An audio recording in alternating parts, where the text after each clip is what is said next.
Okay, great. Um, Good evening, everyone. Thanks so much for attending our Women in Tech panel tonight, either if you are virtual or in person. So in honor of Women's History Month, I am humbled and really excited to get everyone together to join us tonight for our Women in Tech panel with four of our very own influential women here at Filevine who have we have a very exciting conversation for you all. So before we get started, I wanted to bring up two important conversations that we had with our keynote speakers at our annual conference, Legal X, this past October. This year, we had sports legend Abby Wambach sit down and speak with our SVP of Marketing and Strategy, Jen Gray. Abby talked about women belonging at every table where the most important decisions are made to make sure we're including everyone's voice. She mentioned that it is her mission to get corporate culture to break down existing corporate barriers and to see the light and value in more women. We also had one of my favorite Peloton instructors, Allie Love, speak about the importance of expanding our circles to create a more inclusive atmosphere. The quote she led with was, "It is the job of a leader to create space for others." And I hope this quote resonates with everyone while we dive into our panel discussion today. So please note that we will be hosting a networking session after the panel. We will use that time to answer any questions, also get to know one another while building out our networks. So Christy, who's one of the panel attendees, panelists, will be sharing the Zoom details for that networking session after the panel has concluded. And so without further ado, I wanted to introduce myself and allow the other panel members to introduce themselves as we get right into it. My name is Anna Goldberg, and I will be moderating today's Women in Tech panel. I'm the Senior Technical Recruiter here at Filevine, and I'm just in love with the ever-changing landscape of technology and really pair that passion in my everyday life of recruiting, especially at a tech company like Filevine. And so right now, I am currently on site at our Sugar House, Utah location, but starting next week, I'll be working fully remote from Arizona. We wanted to give you a little bit of a glimpse of where we're all located, so you guys start to understand the dynamics at Filevine and how we work. So let's start with Mary. All right. Well, I am excited to be here. I am Mary Lyon. I'm the Director of Product Feedback at Filevine, and I am the proud mother of a beautiful 18-month-old girl who is downstairs eating mac and cheese, chicken nuggets, and broccoli as we speak. So apart from enjoying my family life, I am so passionate about helping people, understanding their needs, connecting with them, and especially bringing software solutions that can improve lives. So I am a fully remote employee for Filevine and love every second of what I get to do with amazing coworkers, such as our lovely panelists, as well as amazing customers. I'll hand it off to our next lovely panelist, Annalisa. Yeah, hi everyone. I'm Annalisa Ariano. I've been with Filevine for a year now, and I work a hybrid schedule. Right now I'm tuning in from Atlanta, so that's exciting. We have a customer event going on. I'm the head of customer marketing, and a second fun fact for everybody is I started my career in higher ed, and I absolutely adored it, and I never thought that I would leave the higher ed realm, but here I am. So I'm going to pass it over to Claire. Hi, everyone. I'm super excited to be here. I'm Claire Hart. I'm the art director in our marketing department at Filevine. And I'm going on 2 years at Filevine, and it's been amazing. I started off as in-office full-time position, but that's changed since COVID hit to a hybrid remote, and I come into the office a couple times a week. Part of what I do is I just develop out and direct the visual aspects of our brand, marketing, sales materials, and stuff like that. So it's been amazing. Fun fact about me, I am a single mom. I have a 4-year-old girl. And so it's been awesome. And it's been really great working for a company that has really helped me navigate being a single working mother, and be able to thrive in both areas of my life. So yeah, I'm going to pass it off to Christy. Thanks, Claire. So I'm Christy Weber. I'm the executive assistant for our technology department. I support our chief technology officer, our SVP of product strategy, and our VPs for product and engineering. So lots of tech in my job, even if I'm not super techy. But I have been with Filevine for a little over a year. It's been great. I work fully remotely. I'm located in Colorado Springs, and that's been fun just to live here and visit the offices occasionally, usually like once a quarter. So a fun fact about me, I love to involve myself in all the things. So I'm in my last week of my MBA, almost there. And I'm in the Air National Guard in Colorado. But my favorite thing that I do outside of being with Filevine is I'm also part of a software startup called Emory that does task management and communication for executives and assistants. So all the things, and Filevine has just been a great place for me to work and be part of over this last year or so. So Anna, I'll hand it back to you. Awesome. Thank you guys.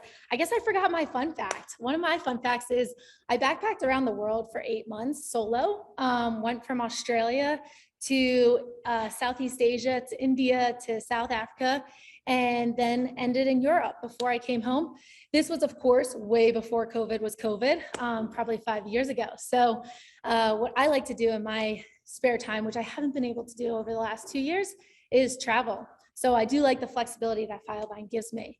Anyways, I wanted to start off this panel discussion by chatting about how technology influences your job. So let's start with Mary again. Yeah, well, my job revolves around technology, so it's an easy answer for me. I work at a software company, obviously, that specializes in bringing technology to legal professionals and other business professionals, just making their daily work more efficient so they can live their lives the way that they would love to. So a big part of my specific job at Filevine is observing what those users are doing in the system, trying to make their experience better, making enhancements, all while keeping the platform stable and reliable as we release improvements. So it's quite a bit of work. And in every step, all day long, I use technology, whether it's video conferencing, repository and analysis tools, communication tools, collaboration tools. I mean, you name it, I'm in it. I'm embedded in technology full circle. So I would say that I literally could not be who I am without some of the amazing advancements that technology has made in the last few years. So yeah, that would be what I would say about technology. I would love to add to that. So as like a designer and art director, obviously there are tons of different software that I'm using on a daily basis for design work and creative work. But kind of beyond, project management, creative software, prototyping software, just with the nature of the work we do, and the fact that we are a nationwide company, it has just been, we are very much reliant on, distribution, organization, collaboration. We're reliant on that sort of tech and software. It just wouldn't be able to happen without it. So I agree wholeheartedly. Every aspect of what I do at Filevine is influenced by tech and different software. So yeah, it's a huge, enormous part of our careers. Awesome. So with that, I mean, we've been living in this virtual world for 2 years now. And so how does innovations in technology lead to strengthening connections with your peers? Christy, why don't you start? Sure. So I joined Filevine in December of 2020. fully remote in the height of COVID. So it was a very interesting time to start. And when I first joined, I honestly felt a little bit lost. I had come from working in a job where I was fully in office all the time. And starting at Filevine, I realized how much of my social circle was tied to the people that I worked with in an office. And now my teammates are a state away. And, you know, if you've worked in an office, you kind of know that those ad hoc connections happen really easily. You're going to get coffee and somebody says, hey, do you want to join me for lunch? And I found that when you are remote, it just takes more intentionality to create connections with your peers. Definitely very possible. You can have strong, deep connections with your peers, but it does take some intentionality. And it used to be that being remote and working remote, I think, was the exception, but that's really becoming more normalized. And tools like Zoom, Slack, Filevine, Emory, all of these tools that allow us to work from anywhere, to still contribute effectively to our teams. So I really think that these tools you can use to leverage innovation, to leverage connection, and to build those connections with your teams. And, you know, we all want to be known who we are for individuals as individuals and not just who we are at work, you know, and I think too, those same tools can really help with that. You know, we have some teams who like to ask a question of the day or start with what went well or tell me some wins. And those things don't always have to be work related. They can also be personal. And, you know, we have fun Slack channels at Filevine, like, you know, where we can share pictures of our pets or our kids or health and fitness or, you know, glamping, like very fun things. And I think it's a balance of using those tools to really leverage getting to know people for who they are individually. And really that helps strengthen those connections. Yeah, I'd love to add on. So I don't think anybody would have made it through the pandemic without Zoom. But aside from that, one thing that I really love about the advancement in technology is things like the rise of project management tools. My personal favorite is Airtable or Asana. Being on the marketing side, which just really allows us to collaborate together, but in an asynchronous way. So kind of the epitome of this could have been a message rather than a meeting really enabled that. But I think that one thing that is really important about the entire foundation of the tech advancements is allowing companies to be able to hire more diversely and kind of broaden their candidate base by looking outside of that tight geo that you usually had to when you required in office.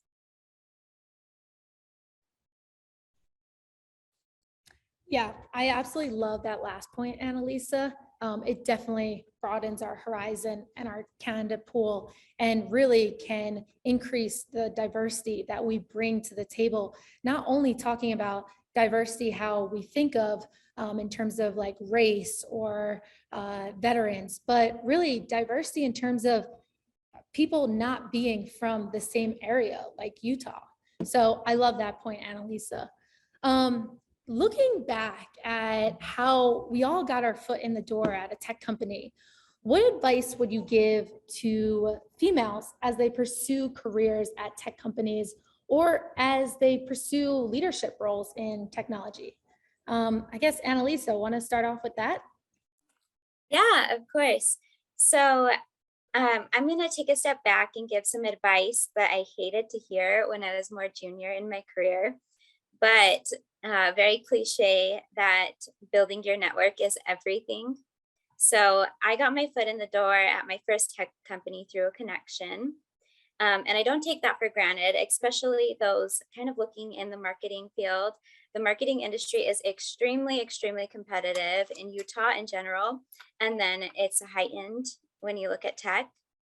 And then in all candidness and safe space here, I haven't actually ever told this story before, but I met my current boss, Jen Gray, during an interview.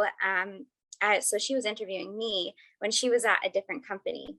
And I was turned down for that role. And of course, like very disappointed. But I still connected with her on LinkedIn after, thanked her for her time. And after she joined Filevine, she posted about the role that I have now. So I saw her opening on LinkedIn for a customer marketing manager, reached out, told her I was really interested. So to me, there's just really nothing more valuable than building your professional relationships and making connections no matter where you are. It just really empowers you to kind of build a brand. I hate that term, but build your personal brand, show up as strong as you can. And it's a small world. Like, don't take those connections for granted and make sure that you treat people that you interact with respect. I would love to add to that as well. Something that I feel like a piece of advice that I would give that I feel is very important right now as we see company culture changing and the way people are doing things. That just like both of you mentioned before, there was a huge focus on hiring people who live close or are local, right? Or there was a big emphasis on relocation. And now that's changing, right? And so I feel like an important thing right now is to recognize how much things are changing and start looking for solutions. I think a big way to help get yourself noticed and have an impact wherever you're working is to start looking for solutions to the problems that not just your company is facing, but everyone's facing, right? No matter what industry we're in, and just sharing that. And so just speaking up, coming up with solutions, and really being like a team player and bringing things to the table that's going to have value, I think is a big way to help advance your career. Something we can actively be doing besides our day-to-day work. Absolutely. So I got my first, one of my previous jobs, I worked as an administrator at a local church. And my first day on the job, they said, "Hey, we bought this software, go implement it." And that ended up being the software that led me to my next job. And that job led me to working at Filevine. And so I would just say, in terms of getting your foot in the door, don't discount yourself or don't discount your experiences. I think that our careers don't need to follow a certain predefined path. Gaining different experiences, gaining different skill sets, all of that really helps open doors to whatever the next thing might be. I think I'm just going to echo what everyone has said. I got my foot in the door in the tech world about a decade ago, and it was from a connection that I had made far before I was even looking for another job. But just, connections are everything. Building your network is everything. And this particular connection offered me a position in a SaaS company, a software as a service company. And that was foreign to me. I worked in public health previously and training and education, and my skill set had nothing to do with engineering or coding or anything along those lines. But once I understood what I could bring to the table, I took the leap. And so having those connections, but also knowing that you need to take advantage of opportunities that are in front of you and not question, "Oh, I'm not qualified," or, "Oh, I don't know anything about that type of an industry." That's okay. Every successful entrepreneur started out as a beginner and often makes fun of themselves and how they knew very little about what they were doing at the beginning. And that's what it's all about. So take advantage of opportunities. And as you're doing that, you're going to continue to make new connections, and those lead to more opportunities. And I think the last thing I would mention, because Anna, you asked about getting your foot in the door, but also pursuing leadership roles in technology. Don't stop learning. Those connections and opportunities are always there, but if you can just continue to be a sponge and ask questions, be curious, making those connections and being willing to be taught by others, the amount of learning and education you can gain as you're actively on the job, figuring out problems, making solutions, that is one of the greatest ways that you can open up doors to more opportunities, especially for advancement in technology or any industry. Thank you, everyone. I absolutely love that. I think the idea of taking the leap of faith and figuring it out later, just say yes, figure it out later, is a huge thing and why I'm here right now. And I don't think anyone's past experience should define where they should be going in the future. And so we really hope that, the next time you like take a leap of faith and just figure it out later. So I guess going to something a little bit different. Since our world flipped upside down 2 years ago with changes to the norm, looking at technology and how it influences your job, where do you see that changing? What are the next headwinds? I'll start off with this because I know this is something that has had a huge impact.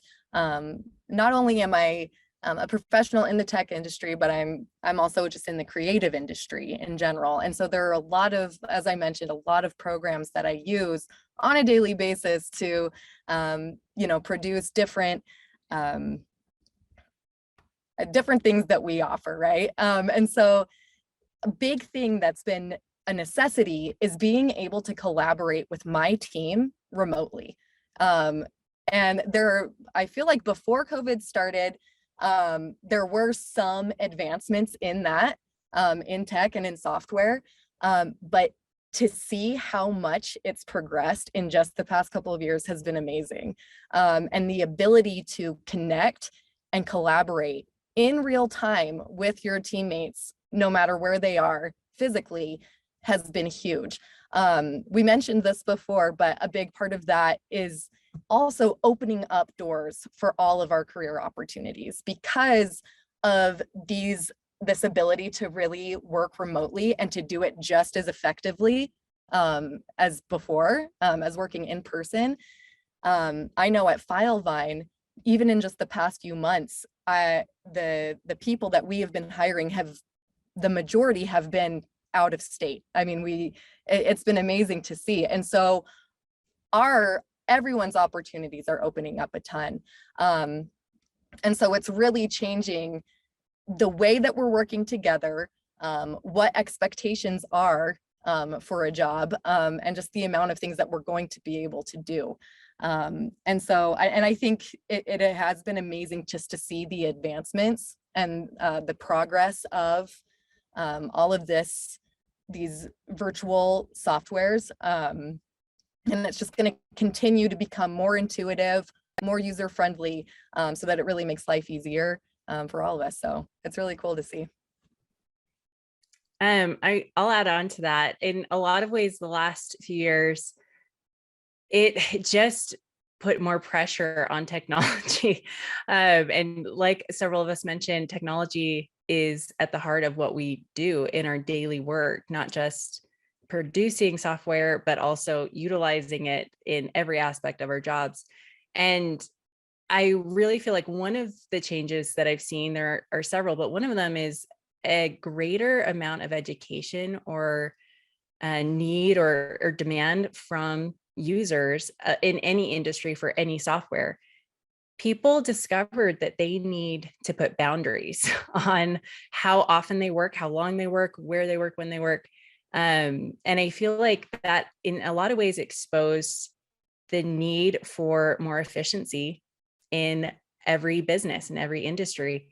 And there aren't a lot of solutions apart from adding headcount or becoming more streamlined and efficient by relying more on technology.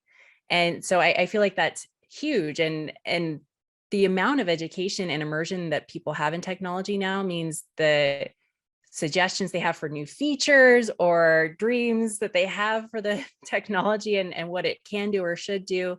And specifically for me in my role, hearing all of that feedback for our software and our company, it was a little overwhelming. Everybody was relying on technology so heavily. They needed it to do everything from put their baby to bed to doing their dishes and anything that it could imaginably do.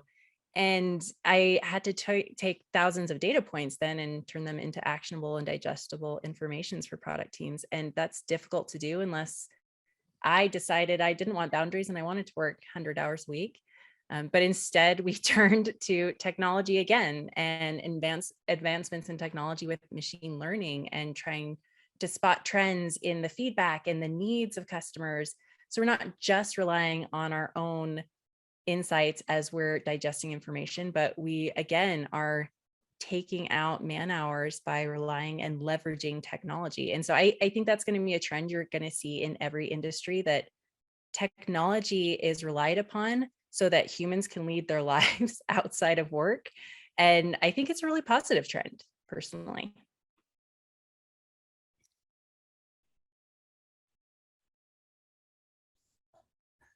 Awesome. Sorry about that. I actually want to go back to what Claire was saying. Honestly, we wouldn't all be virtual and in person at this tech panel. You look back at the tech panels that were hosted before 2019, they were all in person. You would usually have to fly there or you'd have to be at an event. And now it's just so prominent that we can have an in-person event so we can network with each other, but we can also just bring it out to the entire United States for anyone who's interested in hearing, our panel and our discussions that are happening. So it just broadens everything. And we wouldn't be here, honestly, without technology. So I want to go into women in technology specifically and kind of their jobs. So only about 25% of jobs in technology are held by women in 2021. This statistic is 3 months outdated. How can we empower women to move into technology? Christy, why don't you start? So often when you hear the word technology, you think developer. And I work with a lot of developers in our tech department, and I do not code. As Mary mentioned earlier, I do not know how to do that. And I think sometimes you can think, well, I can't be in tech because I don't know how to do that. But as we mentioned previously, like, that's not a disqualifier in any way. There are other skill sets that I bring to the table that my department needs. I thrive in creating processes and organizational structure. No matter what it is, like, we all have something to contribute, and tech is a tool that helps move the world forward and needs all of those skill sets to help do that. Yeah, I would really just echo that. I think for me, what I went into in school, going into art direction and advertising and design, never did being in the tech industry ever cross my mind. And what's interesting is I feel like, to your point, Christy, that it can be kind of an intimidating phrase, the tech industry. If you don't have some sort of education or background in, programming, technology, software, some computer, whatever stuff, right? But what's really interesting about it, in my experience, as I've been in this industry for the past few years, is that not only, like you said, do I make a huge contribution, but my skill set already qualified me to be a very successful individual in the tech industry, right? And I think that's something that I've discovered, even just the past couple years, that it's not something like, for anyone who's feeling a little intimidated by the industry, more than likely the skill set, just like Christy said, the skill set that you have already qualifies you to really lead a successful career in tech, because just like any other industry, there's more than just software development that's needed in here. We need creative, we need marketing, communication, legal work, management, operations, human resources, all of them, right? And so this was something, I'm not sure who mentioned it earlier, but we can always be learning new skills, and we can always be learning industries. I think that is just something, as professionals, as career driven individuals, that we we learn how to do. No matter where we go, we're going to pick up the insights of the industry or the company or product that we're working with, right? But just knowing that we actually are qualified and can have very rich and successful careers in these industries that we didn't necessarily think we would ever be going into. So yeah, that's my insight on that. I feel like my experience is so similar to Christy and Claire's, where I didn't fit the stereotypical mold of what I thought a woman in tech was or should be, or what skills they had to have. So I think in terms of empowering females to move into tech, we need to have more education on all of those skill sets that Christy and Claire just brought up that are needed in technology, because they truly are. And I think women in general want to contribute, but if they feel they can't or they don't fit what is needed, it's hard for them to want to sign up for that. But having more education around what types of skill sets you can have, how you can contribute, I think it's going to help with the diversity in the type of women that we see coming into the workforce, the diversity of background. I love that our technology team has some incredibly talented individuals that are in remote corners of the world. And I feel like technology has empowered that it doesn't matter where you live. It doesn't matter what your background is. If you have that desire and that passion for contributing to this world and this industry, there is a place for you. There is a niche for you. And it's just a matter of taking that step and learning and getting your foot in the door. Like we talked about, taking the leap, making connections, never stopping learning. And I think that's what it's all about. Just empowering with education and trying to reach more people and let them know that there is a place for them and that they are wanted and can contribute is really the key to increase the number of females in tech. Yeah, and I have one small thing to add. I think there's a lot of parallels that people might not realize. At the beginning, I mentioned that I started my career in higher ed. There's a whole realm of ed tech. I had a really deep knowledge in how higher ed works. That's a great parallel. Somebody's in HR, the same type of deal. Filevine, people have tons of experience in legal work. Super, super great experience to bring to a company like Filevine. Yeah, and I wanted to add to that as well. I actually didn't come from a recruiting background either. I came from a background in sports marketing, and I realized that I love to talk to people. I love to find that perfect person for the right role. And I somehow landed in recruiting. It wasn't technical recruiting at first, but it was going back to what Mary said about just the desire to learn, the eagerness to continue to grow your network and learn about the space. And that's what actually brought me to Filevine. Is I figured out the niche of what a software engineer looks like and what a different type of background of a software engineer looks like and how we can bring them to Filevine and empower them. So again, like everyone's mentioned so far, we can empower women to get out of their comfort zone and really just take that leap of faith and expand their knowledge and be eager to grow and learn. And I'm going to do a quick plug, but I'm a technical recruiter here. So I'd love to talk to you guys further about this if you guys do have any questions or want to talk about how you get your foot in the door. So I wanted to flip it a little bit into the next statistic. It's quite staggering, but the quit rate of women in technology is almost twice as high as that of men. Specifically in the tech sector, almost 50% of women quit their job before the age of 35. How can we encourage women in tech to stick with it and get them to stay on board for longer?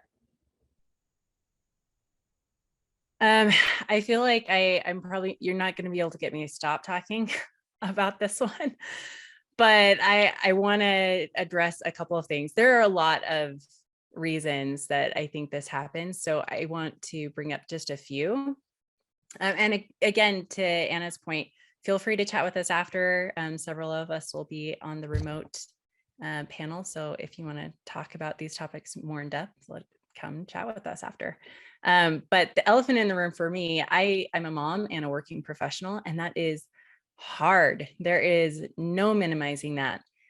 And for the majority of history, pretending women weren't parents was the only way society felt comfortable with them being in the workplace full time. And so I think a large part of making it easier for women to stay in the workplace is to acknowledge them as fully fledged human beings who own every role in their life, whether that's a mother, whether that's a backpacker, a Air Force Staff Sergeant. It can be so many different things. And I think that in the workplace, not forcing women or anyone to choose between the roles they want to play in their life and force them to simply be the cookie cutter employee that we want from 8 to 5 or however many hours it's asking of you.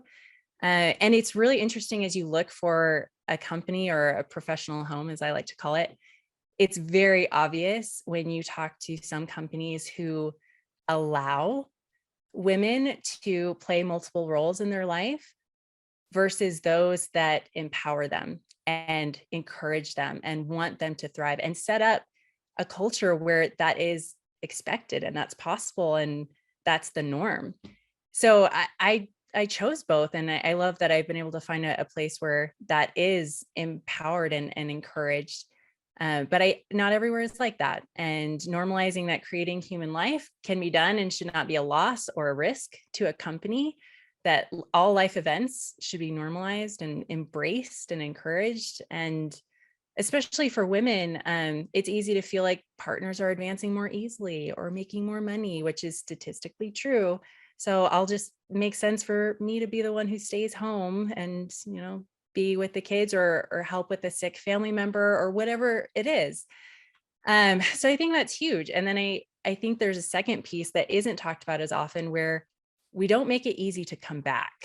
There are women who are literally banging on the door to re-enter the world of technology after the age of 35 because they finished whatever it was they left to do, whether it was raising kids or taking care of a family member or, whatever season of life they were in. And if you get off that train, it is so hard to get back on because you start your interviews. And I just spoke with a woman in the last couple of weeks who's experiencing this, that the level of job she would normally be at, people didn't feel like she was current or up to date because it'd been so long since she'd been in the industry. And all of the other jobs that are more entry level, all of them turned her down because she's overqualified. And so I think that that's another cultural issue that we really have to adjust. There's not a good answer for women who are trying to re-enter, and there's not a good path for them, and there needs to be. And the last thing I would probably say is an issue, again, like I said, there's a lot I can say on this topic. It's another cultural adjustment that needs to be made, where women are not always treated in a way that they feel they belong in the workplace. And after so many years of being treated like that, they give up. And I know in Utah specifically, just this week, they published results from a survey regarding sexual harassment, and 58% of women experience sexual harassment in the workplace. That's almost 2/3. And 50% of those were experiences from somebody who had authority or influence over them, so a superior. And one of the comments from that survey that really stuck out to me was, I felt disposable. And that's unacceptable in any realm for any human being, to feel disposable in the workplace or in any place. But of course, if you're feeling that way, the first reaction is to escape, to get out of that situation. So I think some of the cultural things that need to be addressed with that is strict HR enforcement, executive leadership examples, and more women in leadership, more women in every level of companies, whether it's the top or the very bottom, but every meeting, every department, everything should have representation. So I do think that if we wonder why women are exiting quietly around the age of 35, those are some of the top contributing factors. And I would offer 2 seconds of advice for women who are maybe in this realm and are just barely hanging in there, feeling like maybe I don't belong, maybe it's time for me to move on to other things. I really think it's important for women to be honest and to make a change. Be honest with themselves, be honest with the people around them. So if you're not in a place that you feel comfortable or you feel like these things are expected, where people are being treated as human beings and get to play all the roles that they need to in their life, be honest about that and try to make a change. And if it's not possible to make a change where you are, make a change by changing your location. And that's okay. It doesn't mean you have to give up. Making a change doesn't mean you gave up. So that would be one of the things that I think is really important. And then as well, if you're hanging in there barely because you're just overcompensating with so many roles and you're hanging on to so many things, because again, being a mom and a professional is hard. I have a sink full of dishes downstairs that I decided this morning isn't important for me today. And I'm just not going to worry about that. And that's absolutely fine. I think it's important for any woman or individual in the workplace to learn how to own every part of their life, but be honest again, and knowing, are there things that I should delegate? Am I taking too much on? Can I refine my processes in what I'm doing on a daily basis so that I can enjoy what I'm doing at work, at home, with friends, wherever it may be? And again, I know we've mentioned this before, but take advantage of technologies and softwares that can help make your work more efficient so you can be more present for all of the parts of your life. So yeah, those would be kind of my little nuggets of advice for anyone feeling like they're in that realm. Be honest, make changes, but don't give up. I would just love to echo that. I can just say as a single mother navigating, coming out of school, delving into my career with a baby, was one of the scariest things I've ever done of my life, if not the scariest. And there are a lot of the time it feels like you're powerless, and you don't have control over your own fate. But one thing that I've found, as I've been working, and figuring out how to really own my career path, and my growth, there are things that we can do. And I think, to Mary's point, it is changing. There are still difficulties, right? And there's still holdbacks that we have. But it is, and especially even with COVID, with remote work becoming more possible, a little more flexible work schedules, being a mother, being a caretaker, or whatever you are, and having your professional career is becoming more of something that you can have a balance of. And it is still continuing to change. And again, I agree. I think there are, in the state of Utah, I think year after year, we get voted dead last on women equality in the workplace, right? It is just not something that the state is great at, bless them. But it is changing. So some of the things that we can do occasionally, even if it is leaving, a toxic work environment that doesn't allow you to have that healthy balance, we're holding employers and companies and our culture accountable. And so every step, even if it feels difficult like that, is another step forward for women, for us, for, gender equality and being able to do that. Another thing that I would say, is in helping women stay, and progress in the tech industry, or any industry really, is networking. This is something Annalisa said, and it's huge. As I have reached out to other women, and even just right here, like learning from Christy and Annalisa and Mary, it helps me understand what healthy and appropriate expectations I should be having of my workplace, and for myself in my career. So as we do this, like getting this insight and this support, and this community is really going to help us know how to pave our own way. And just knowing that what we can ask for and what we can be expecting. I would also say something that I've done, kind of going back to one of the earlier points that we made, is finding solutions and bringing solutions to the table. It can be hard to feel powerless, but there are things that we can do. And I think one of the biggest things is stepping into our power, and our ability to solve problems and find solutions. When I became a single mother, I was like, wait, so I have to raise a baby 24/7 and have a job and also sleep somehow in the middle there, right?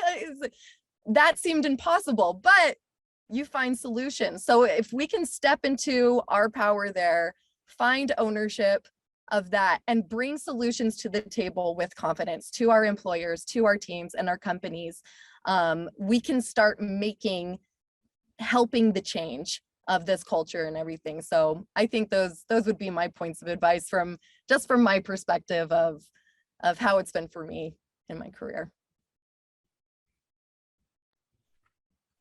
Okay, and I think one more point to add. I know I mentioned Abby Wambach at the start of this, and because she was our keynote speaker at LegalX, but again, she mentioned more women have to have a seat at the table. And I think with women having a seat at the table where the decisions are made, it brings a more diverse collective group together to say, hey, I'm a mother. This working atmosphere that we have going on right now, trickling down from the executive leadership, has to change.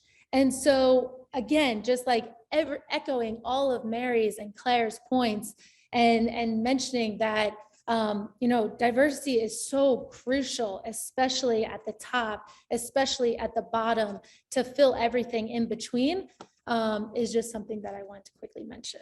So we just have 2 more questions, and then we'll be wrapping up this session. So as a remote employee, how are you supposed to get noticed for career advancement without being present in the office? Annalisa, do you want to start with this one? Yeah, sure. So I want to give a little bit of background. My last company I started, and I was there for about 5 months total before the pandemic set in. And it was also headquartered in Canada. So I was getting all geared up to meet my corporate marketing team, really excited. I stayed there for another 1.5 years, and I never got to meet anybody. So I do feel a little silly sharing this first tip, but I think it's a very simple one, is to, when you're in virtual settings, turn your camera on. People aren't going to remember somebody that they don't even know what they look like.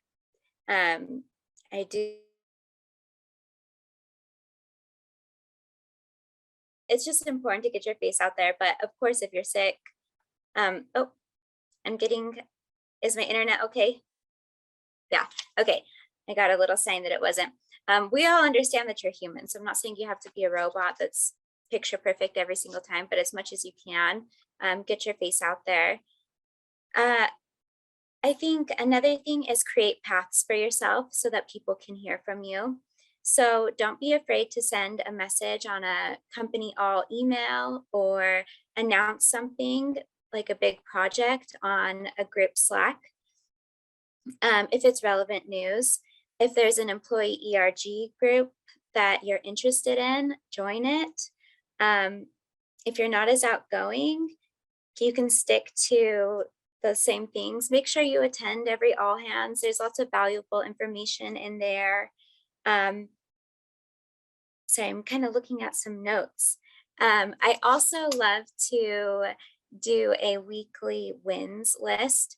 And I find this really helpful because, again, we're all super busy.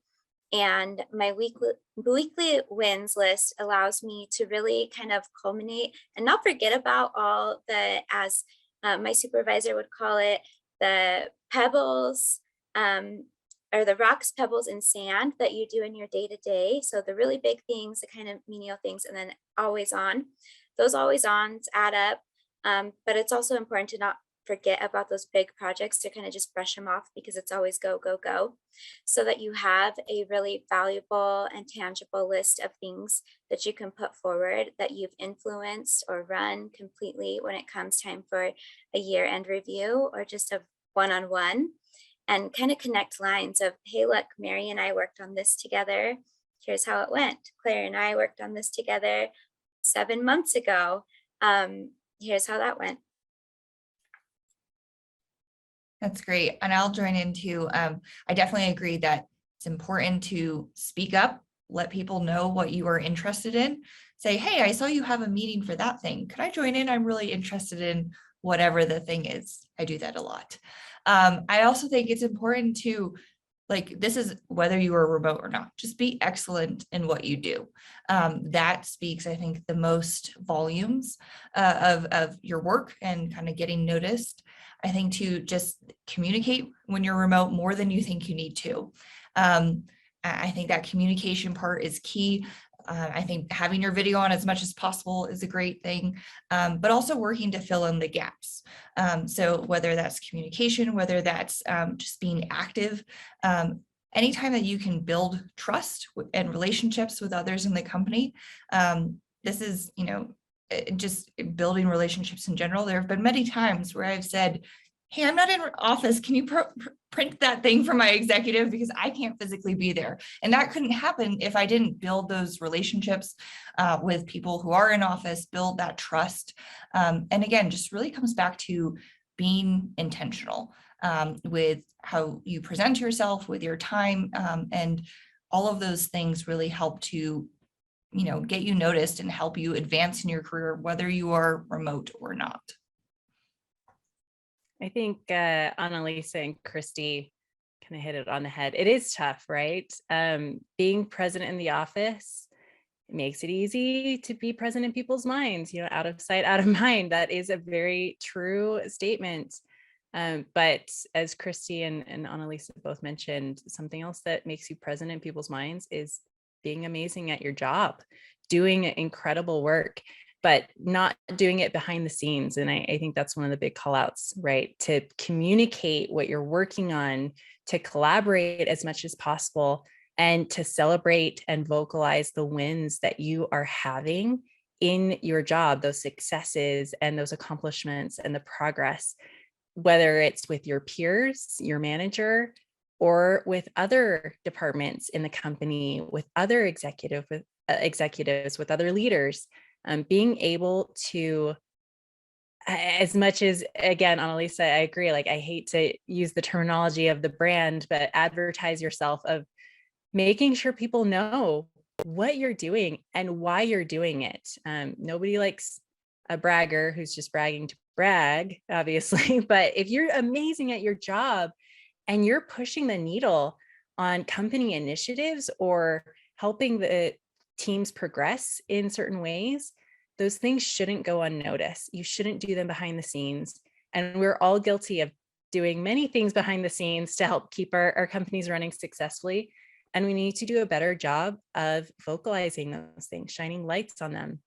And I think a big call out, an action item for managers and even peers, making sure that you are celebrating the wins and calling out the successes and the projects that your team members are accomplishing is really important as we try to shift that culture of making sure that being present in the office isn't what's required for career advancement.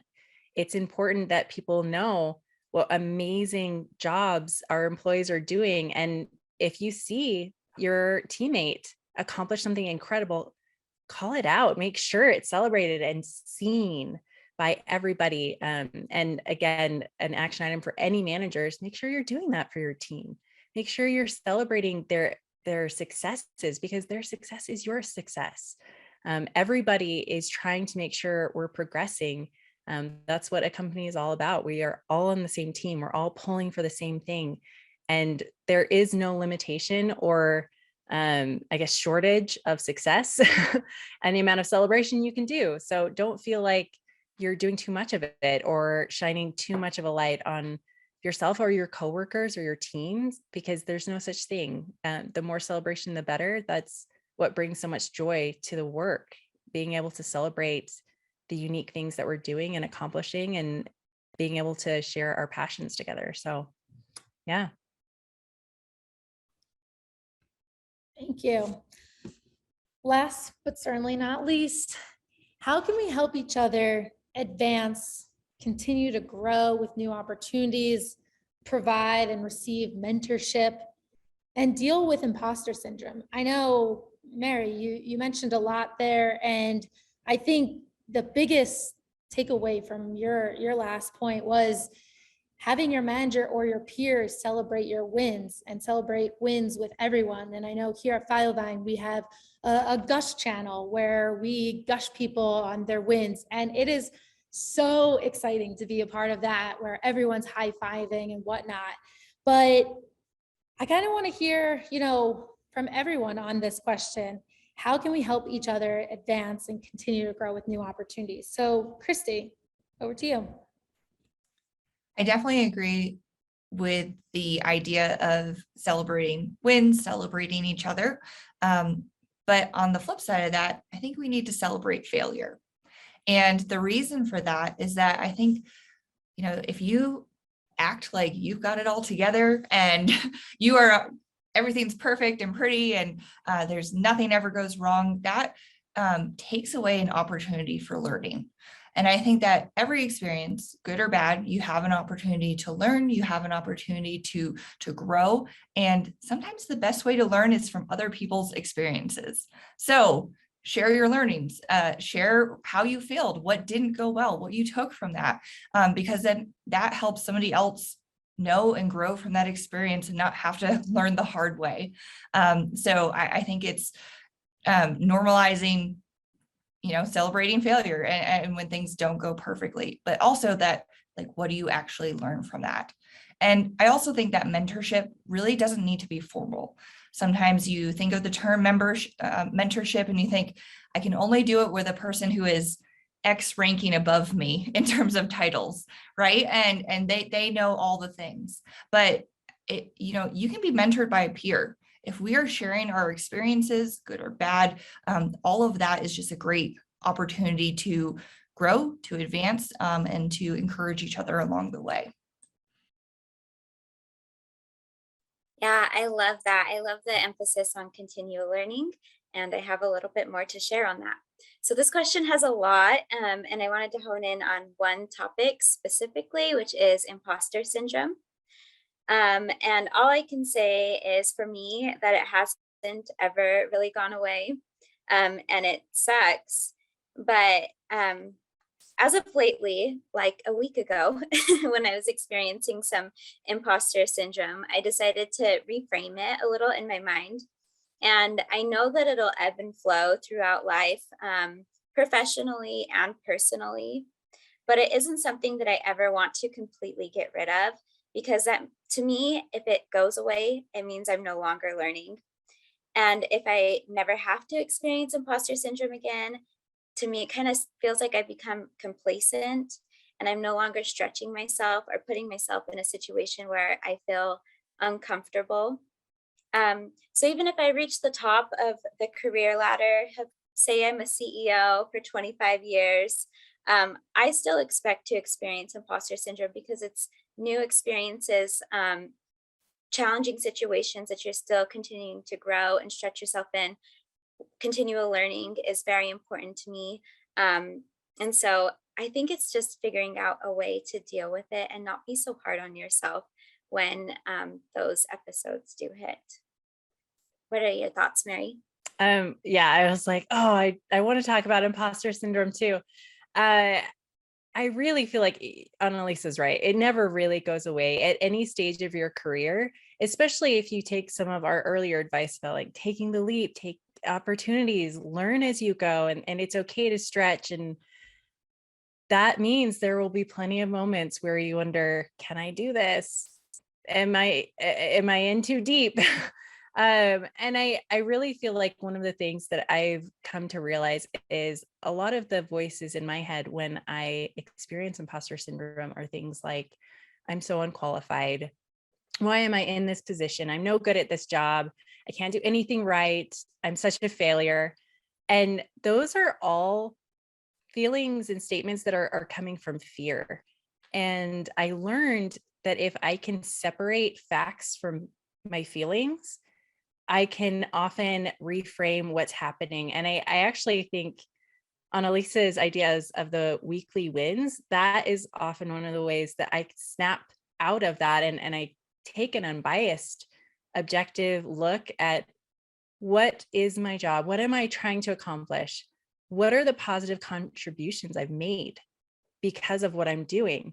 And when I start to look at those things, and sometimes you can do this on your own, you could do it with your partner, with a mentor, a peer, your manager, whomever you need to, but looking at what are the positive contributions I have made often ends up with a longer list than you expect and a realization that some of those questions or feelings are just that. It's just a feeling. And 9 times out of 10 for me personally, it's stemming from me trying to control something that I shouldn't try to control. It's possibly a process. I'm trying to control the outcome of a bad process. And when I take a step back, I realize I was trying to force that. I was trying to force that to work a certain way, when in reality, that process just needs to be improved. I'm not a failure. I'm not terrible at my job. I just learned something new. I learned that there's a problem here. And to Christy's point, that fail fast thing, I learned something. I realized that there's something that could be improved here.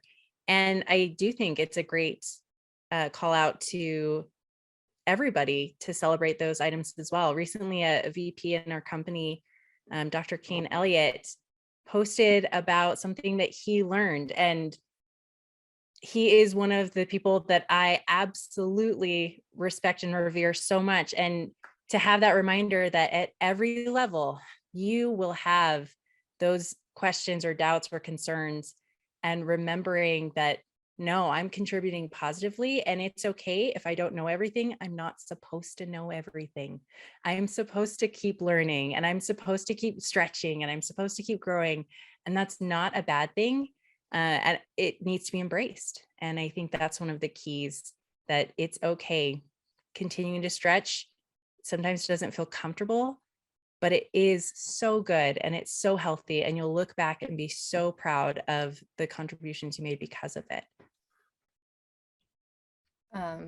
I think you all have just said it so beautifully. I think one thing that I would just add is, and I feel we've all have kind of mentioned, is at a certain point, get comfortable with a little bit of discomfort, right? Because that is the only way that we grow and improve. It's when we are stretching ourselves.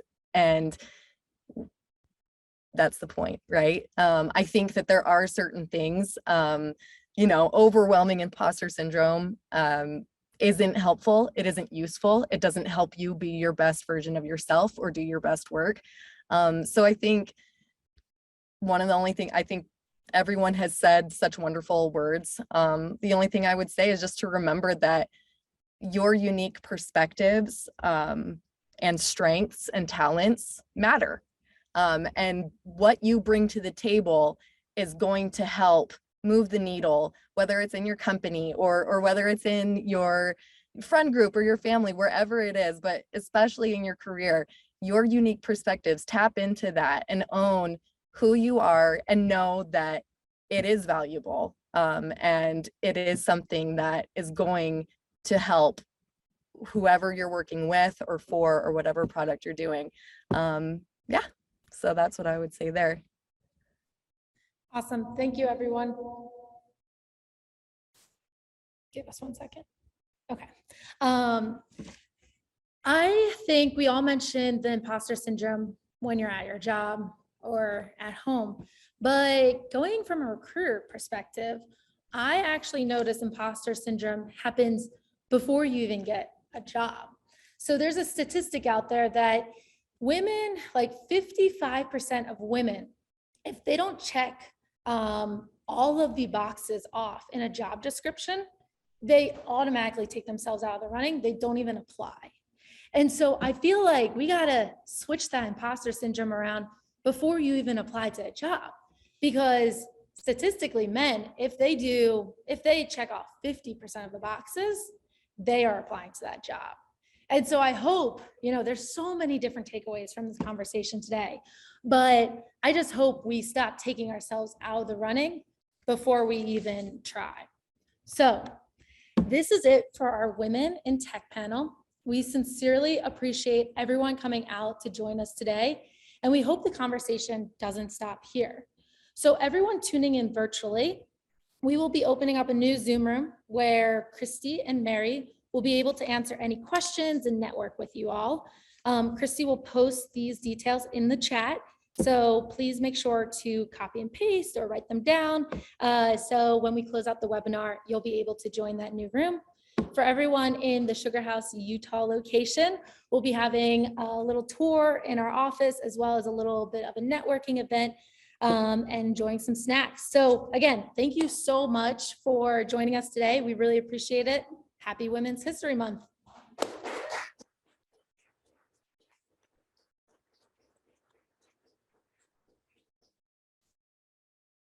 Well, I'm gonna mute myself.